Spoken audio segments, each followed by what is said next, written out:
Hello everyone, my name is Sabily.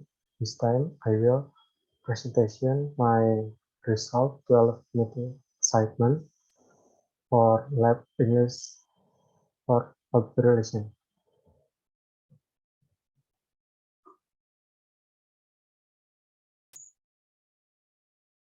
Part 1. Complete this text. Thought, okay, so Sarah, I see you eat soup every day. At work, why are you eating soup every day? Sarah, that's because I love to cook soup. But so you make the soup? Sarah, yes, it's very easy to make. But so you cook it and that you just bring it to work every day?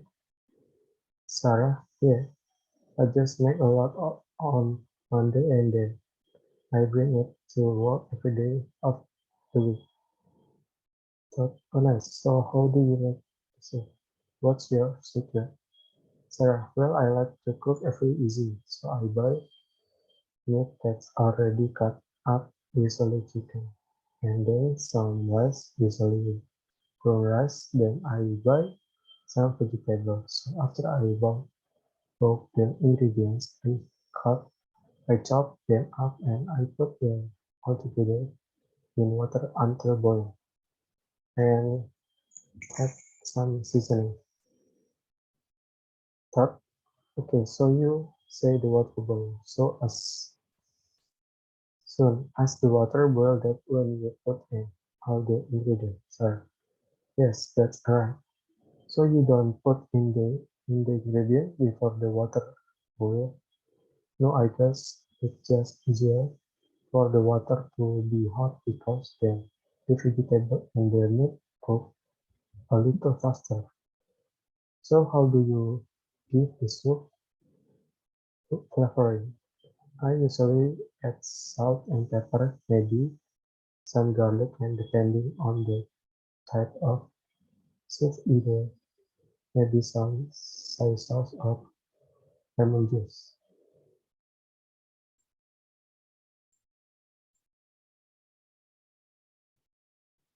Okay, do you put in the flavoring after you put in the ingredients or before you put in the ingredients?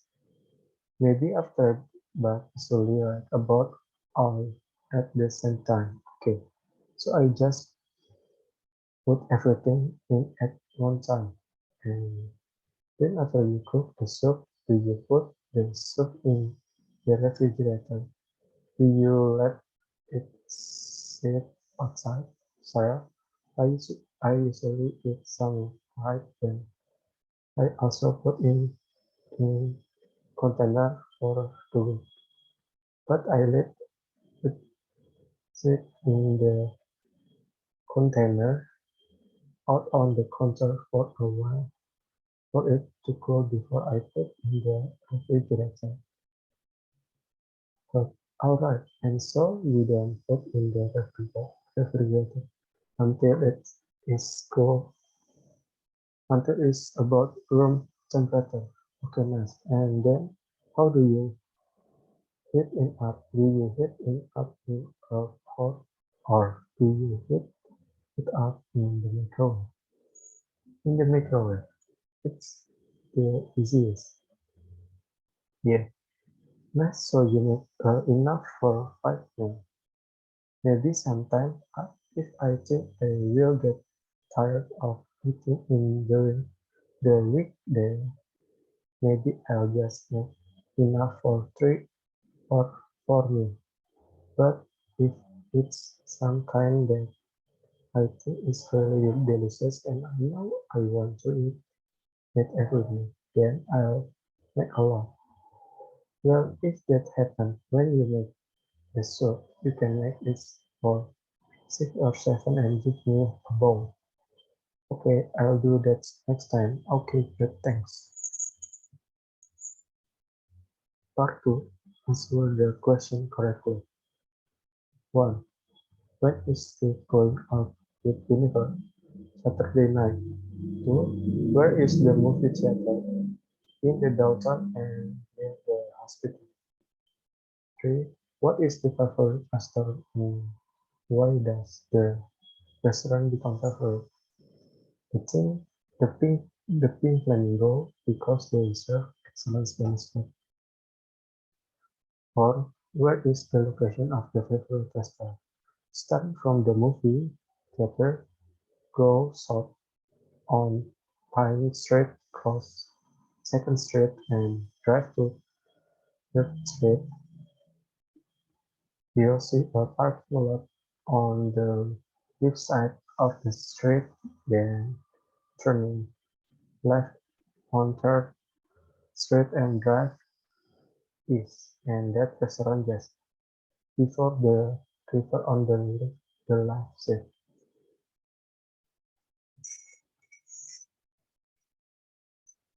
Retell the conversation using your own words.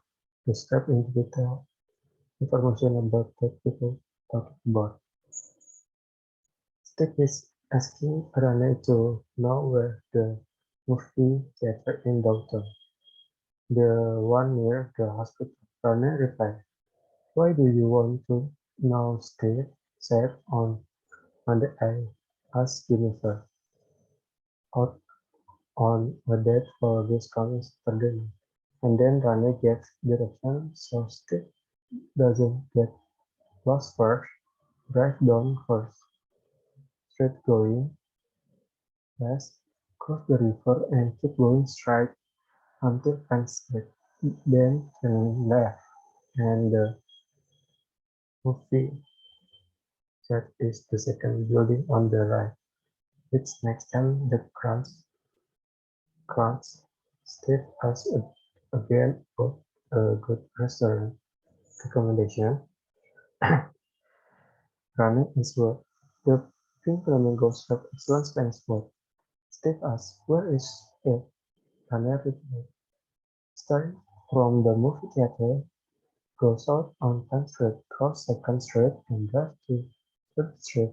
You'll see a parking lot on the left side of the street. Then turn left on Third Street and drive east.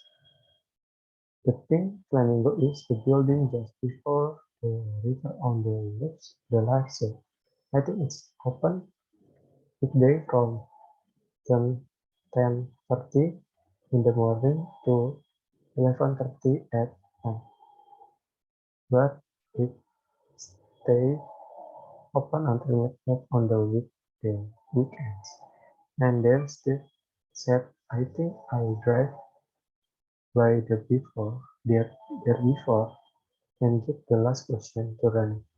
Where can I go buy some flowers? We're going out to celebrate Jennifer's birthday." Rani replied, "Well, the only florist I know is in front of the stadium on Second Street." Then Steve thanks to Rani for helping him. Part 3. Retell the story using your own words. The Dog and the Sparrow. The shepherd dog had a master who took no care of him. This dog often suffered for the greatest hunger. One day, he finally lived in a very sad and sorrowful mood. Well on the way, he met a sparrow and said, "Why are you so sad, my friend?" The dog said, "Because I'm very hungry and have no food." Then the sparrow replied, "Then come with to the next town and I will find out of food for you." Then the two of them went together to town and asked to ask of pasture. So the sparrow said to the dog, "Stand here for a while until I pick you a piece of meat."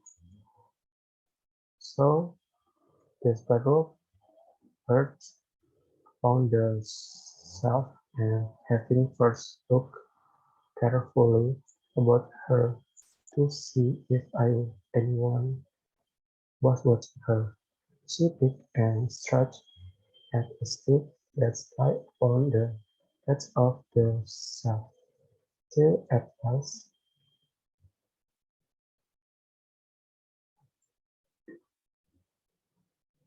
Don't betrayal. Then the dog picked it up and took it to a corner, where it immediately ate it all. Then the sparrow said, "Well, you'll get even more if you are, so come with me to the next step, and I'll take you another stick and have you had enough now." Dog answered. The dog replied, "I have a lot of meat, but I want to eat a piece of bread afterward. Come with me and you will soon get it," replied the sparrow. So he took them to the bakery, and the pig ate the two rolls he lay in the window until they fell and because the dog once more. He took them to another shop and picked again. When eaten, the sparrow asked,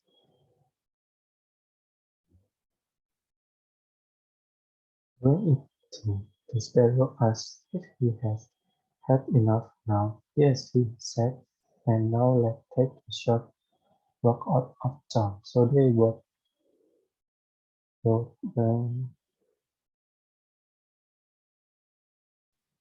went to the highway, but the weather is warm. They haven't gone far, but the dog said, "I'm so tired and I want to take a nap."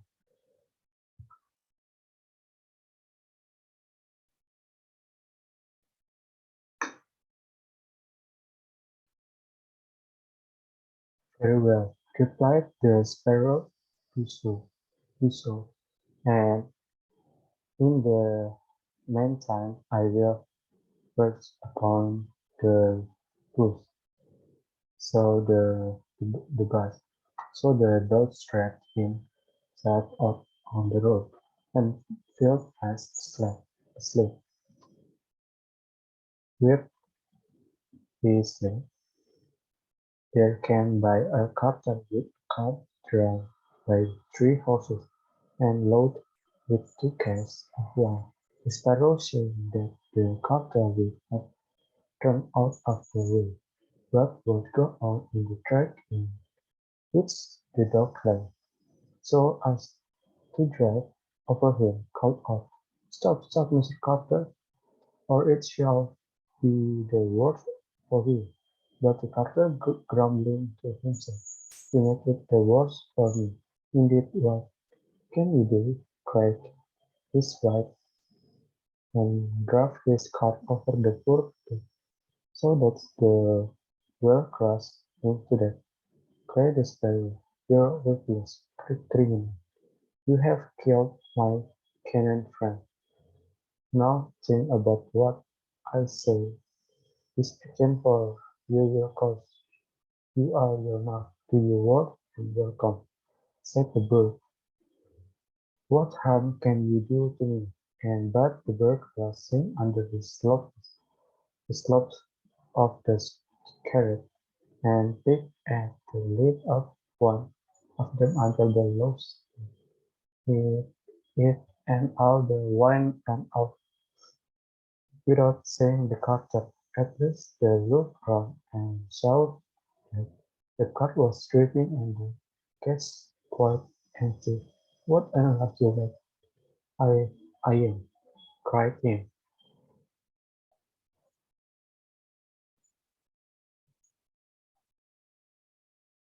"Not awake enough yet," said the sparrow, as the alight upon the head of one of the horses, and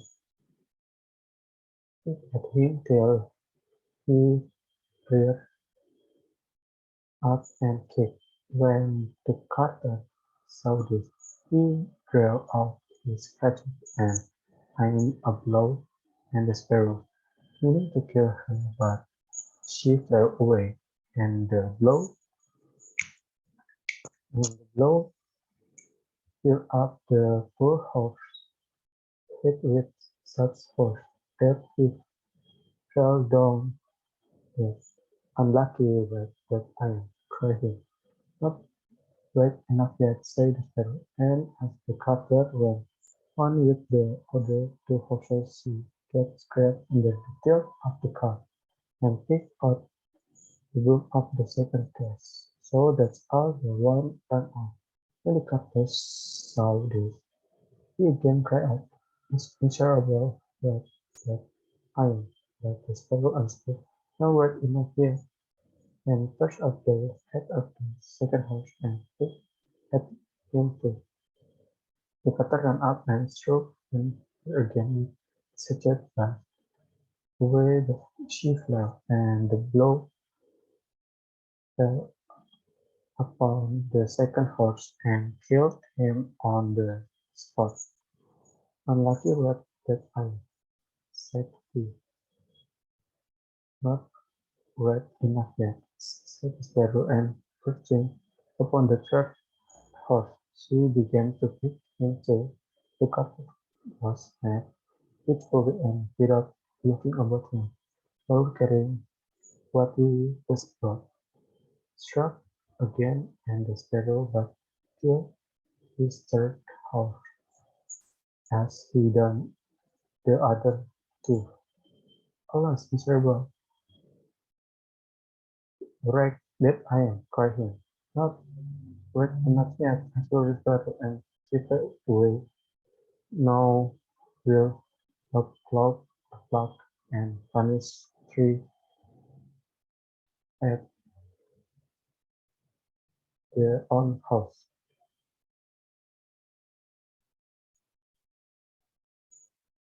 The carter was forced at last to leave his cart behind him, and to go home overflowing with rage and vexation. Alas, said he to his wife, "what I lack has befallen me. My wine is all split, and my horses are dead. Alas, husband," replied she, "and a wicked bird has come into the house, and has brought with her all the birds in the world, I am sure, and they have fallen upon our corn in the loft, and are eating it up and such a right."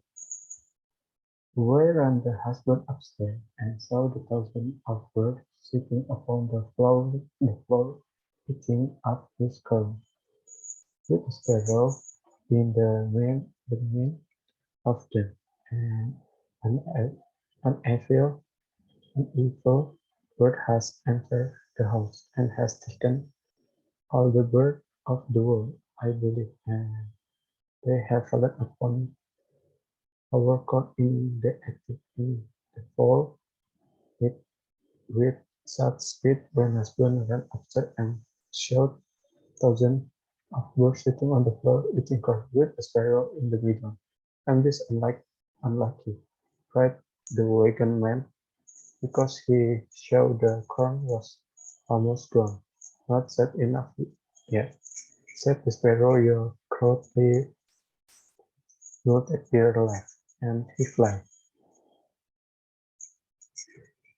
The carter, saying that he had lost everything he had, went to his kitchen and still doesn't regret what he done, but sat furiously and sullenly in the corner of the chimney.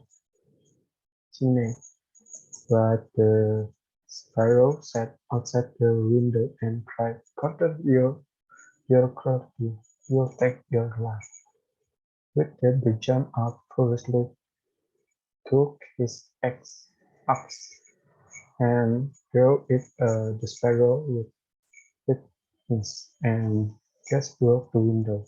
The sparrow now jumped in perched on the window sill and shouted, "Carter, it will take your life." Then he became mad and blind with rage, and struck the window sill with such force that he cleft it in two and, as the sparrow, flew from place to place.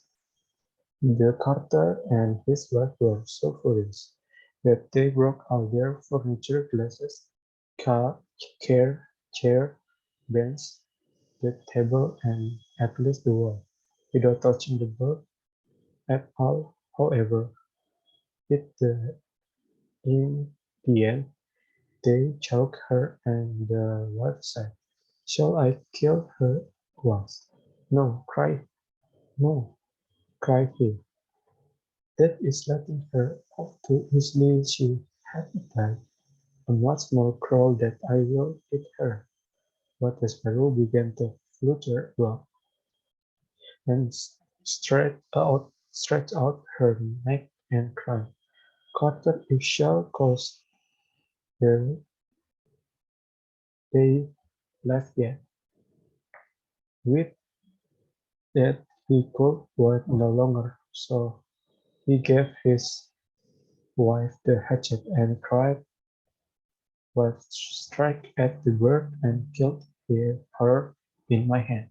And the wife hid what she missed her aim and struck her husband in the head to death, so that he died, and the sparrow flew home peacefully to his nest. Story end. Okay, thank you.